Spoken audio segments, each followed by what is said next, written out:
এক মহিলা সাহাবী, উহুদের যুদ্ধের দিন ওনার বাবা, ভাই, স্বামী, ছেলে চারজনই শহীদ হয়েছে।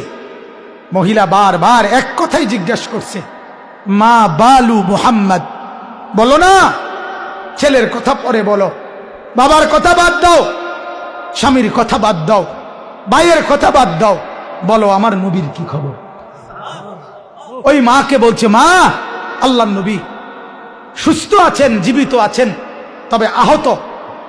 ওই মহিলা বলছে, সাহাবীরা, খোদার কসম আমার মন মানছে না, আমার একটা নজর দূর দেখতে দাও, আমি নবীজিকে একটা নজর দেখি, নয়তো আমার কলিজা ঠান্ডা হবে না। দেখছে নবীজির চেহারা মোবারকের দিকে তাকাইয়া ওই মহিলা বলছে, কুল্লু মুসিবাতিন বাদাকা জালালুন ইয়া রাসূলুল্লাহ, হে আল্লাহর নবী, খোদার কসম নবী, আপনাকে যখন দুই নয়নে দেখলাম, এবার আমার সব মুসিবত তুচ্ছ হয়ে গেল।